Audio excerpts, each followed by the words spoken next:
No. Xo'p. Обрезка vektorov по границе, ya'ni chekkalarini qoldirib, ichkaridagi yoki tashqaridagi vektorlarni kesib tashlash. Qanday misol keltirishimiz mumkin? Xo'p, bu yerda aylana turibdi. Aylanaga setka qilishimiz mumkin yoki bo'lmasa hozir bu yerda bu uchalasini tushuntirish uchun krugliy obyektlar berib olaylik. Ko'paytiramiz. Zazori bu yerda 5 mm, 5 mm, 20 ta 20 ta применить. Normalni 9. Xo'p. Bu yerda nima bo'lyapti?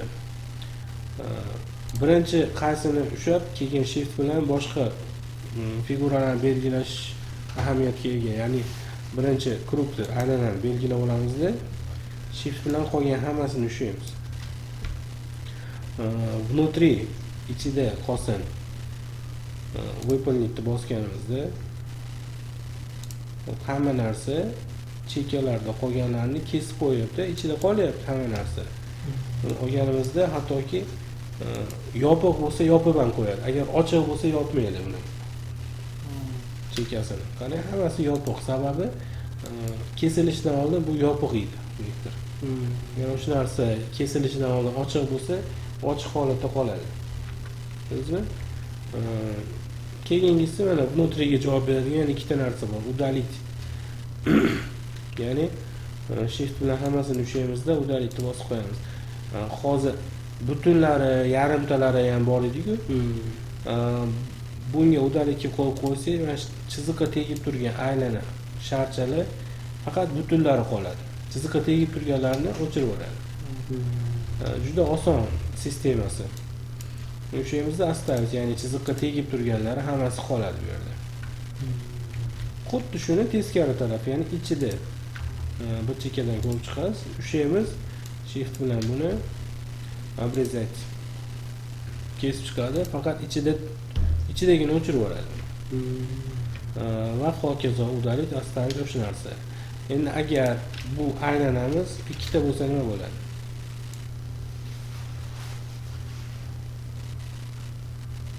Ikkita bo'lsa, ikkalasini agar bu yerda orasida qoldirishimiz kerak bo'lsa, ikkalasini gruppa qilib olishimizga to'g'ri keladi. Ikkalasini gruppa qilib olamiz. Gruppadan keyin shift bilan hammasini ushlaymiz. Xo'p, ichida qolsin, kesib tasha. Выполнить. Ko'rdingmi? 3 ta bo'lsa nima bo'ladi?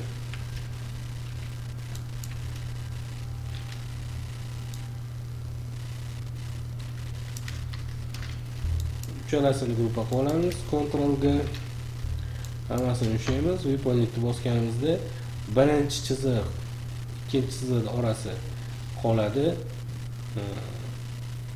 Ikkinchi bilan uchinchining orasini o'chirib yuboradi va uchinchi chiziq orasi qoladi. Ya'ni shunga o'xshab qator ketaveradi. Masalan, 10 ta, 20 ta aylana bo'ladigan bo'lsa, birinchisida qoladi, ikkinchisida qolmaydi, uchinchisida qoladi, to'rtinchisida. Через выполнitni bosganimizda mana shu holatda chiqib qoladi. Через bo'ladi. Ya'ni bu harflar yozganimizda, harflarni A D yoki O D harflarda o'rtasida bo'ladi, ochiq joy bo'ladi. Harflarni ichiga setka tashlaganimizda, shu ochiq joylarni ham o'chirib yuboradi. Faqat harflarning ichida qoladi. Faqat gruppa qilib qo'yishimiz kerak. Demak, agar yopiq chiziq bo'lsa, yopib qo'yapti, endi qarang. Смещение yoki qanaqadir bir bu chizganimizda 120 ga 75 bo'lsin, qandaydir sandiqni biron bir narsa. Xo'p, endi bosamiz, burchaklarni to'g'rilash uchun.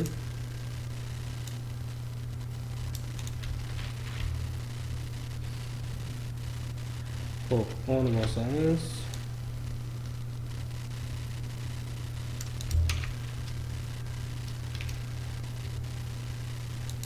Yoki o'sha nimanidir atrofida bo'lsin.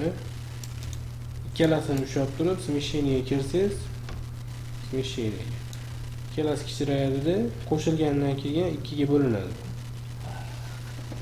Ko'rdingizmi? Sani ko'pchilik balada tangasini qiladi bu yerga. Balo tangasini qiladi-da, qanday? Уже master klassga o'tiladi bu. Tanga. Tangani ko'paytirish bilamiz. Zazor 0 beramiz. Bu yoqqa aytaylik 5 ta, 6 ta. Bu yoqqa bitta. Primiz. Kombinatsiya bilan qo'yganimizdan keyin ko'paytirsak bo'laveradi. Kontrol bilan olamiz, bunisini o'chirib olamiz, ushlaymiz. Kombinatsiyani faqat teskari qilib qo'yamiz. Bu yoqqa bitta, bu yoqqa 10 ta bo'lsa, limiti. Gruppa qilamiz kontrolga belgilashga oson bo'lishi uchun. Shift bilan buni belgilaymiz, o'rtalatamiz. Chiroyliroq chiqish uchun e'tibor beradigan narsamiz bor. Ya'ni ushlab turib siyon qopdi. Okey. Sekin pasaytirasiz yoki bu yerdan ushlab turib yoki qadis. Tepasi ham o'zi yoki o'rtalatamiz iloji boricha. Agar shunday ham o'xshamasa, qanaqadir bir holatlar bo'lib qolsa, ozgina kattalashtirishga haqqimiz bor.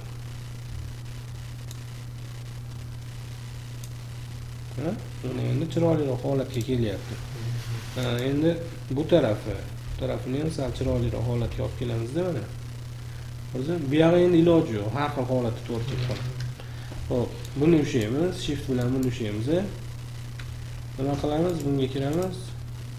Ichida qolsin, обрезать, kesib tashlash. Qo'yib qo'yamiz. To'g'rimi? Bu tarafga o'tkazib qo'ysak bo'ladi. Buni bu tarafga o'tkazib qo'ysak mana. Balo tangasini terish, ya'ni har bitta oralarni kesib chiqishimiz shart emas. Roverimiz qiynalmasin siz ancha-muncha mayda-chuyda detallar, keraksiz detallarni o'chirib qo'ysangiz bo'laveradi. Ya'ni bu ham bekordan bekor o'yladi bu. Borib keladi bekordan shuncha joyga. O'chiramiz va kopiya qilib qo'yamiz. Обрезка vektorovga savol bormi? Hozir o'chirish ichlarini tashqarisi qolsa, juda oddiy narsa o'zi.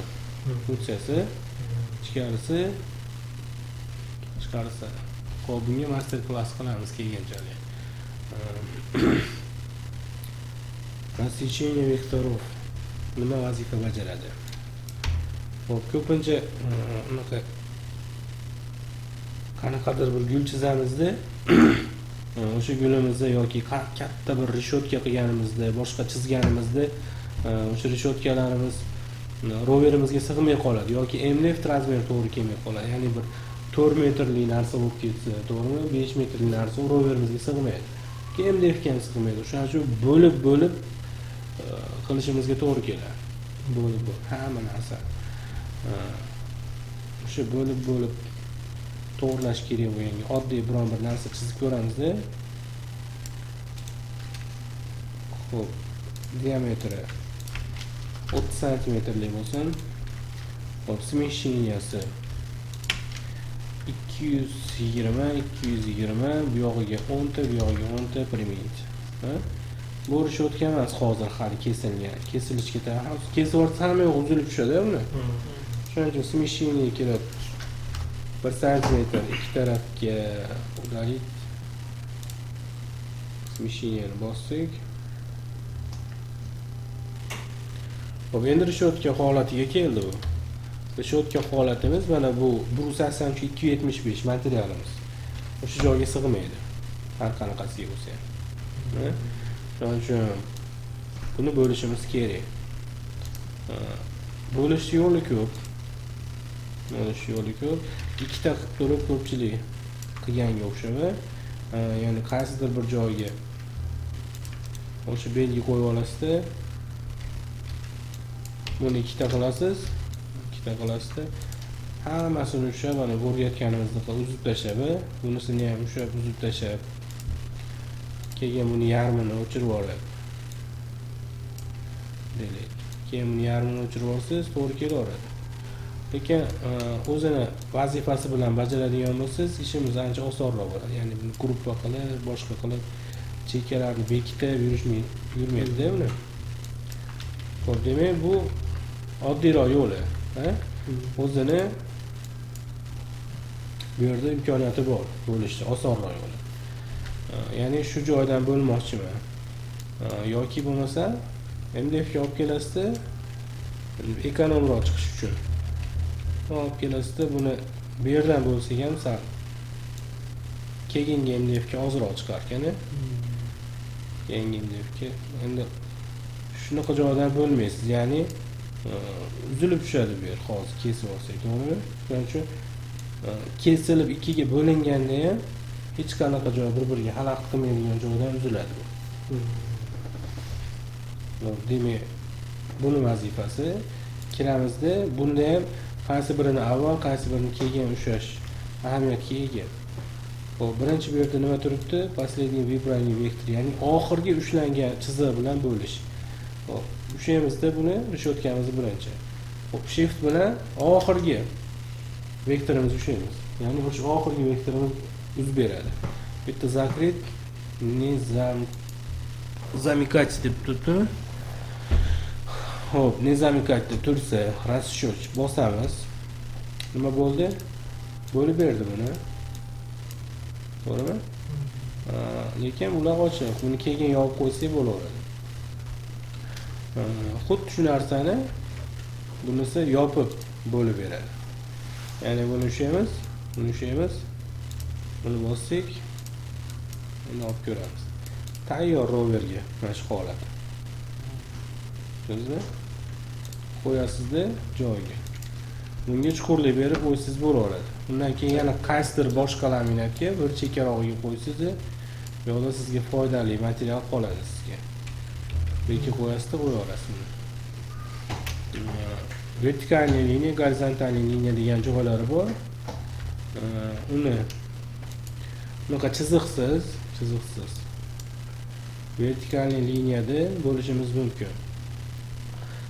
Ya'ni bu 83-275 lik material turibdi. O'sha 1 metr yoki 1,5 metr liniya bo'yicha, lineyka bo'yicha ikkasiga bo'lmoqchi bo'lsak, bu yerga o'sha razmer yoziladi. Ya'ni 1500 dan yopib расчёт. Ko'rdingizmi? Bu yerda 1500 dan bo'lib beryapti o'rtasida. Qayerga yozsangiz, o'sha liniya bo'yicha. Bunisi gorizontal bo'yicha. Bu yerga necha yozadigan bo'lsak, avval ushlanadi, gorizontal liniyani yoziladi. Misol uchun 1700 dan bo'lish kerak bo'lsa ham bu yerda 1700 bu kamdan kam ishlatiladigan. Undan ko'ra asosiy buni gorizontal xohlaganingizda. Buni foydali tarafi. Qanaqadir bir arkani ikkita yonboshiga qo'yishingiz kerak bo'lsa bir reshotkani. Arkani ikkita reshotkasini, ya'ni bir katta aylanani gruppa qilamizda. Bu tarafiga qo'yishimiz kerak bo'lsa. Nima qilamiz? Bo'yicha bo'lmaydi, liniya bo'yicha. Xo'p, ikkita endi uje yo'li ikkita bo'lib qoladi. Ya'ni bu bilan ishlasak ham bo'laveradi. Ya'ni aylanani ushlaymiz, buni ushlaymiz. Xo'p, bunga kirganimizdan keyin ichida o'chib ketsa, gruppalikni bosadigan bo'lsak, mana. Hattoki ulab ham beryapti buni, lekin buni yomon tarafi mana liniyani qo'shib oladi bunga. Liniyani qo'shib oladi. Shuning uchun bu narsani mana aylanadan chiqarib yuborasiz. R bosasiz, o'chirib yuborasiz, Xo'p, bularni ushlaymiz. Shift bilan buni bosamizda bunga o'tamiz. Oxirgi belgilangan chiziq bilan yopib bo'lib ber. Bo'ldi? Endi yopilyapti bu. O'sha arkaga yoki qanaqadir joyga olib borib qo'ysiz bo'laveradi bu yerga. Keyin o'zingiz xohlagan joyga. Tushunarligi. bo'lishga yoki ichida tashqarisida vektorlari qo'yilishga savol bormi hozir? Savol yo'q. Darsimiz 15 daqiqa davom etibdi. O'chirib qo'yamiz.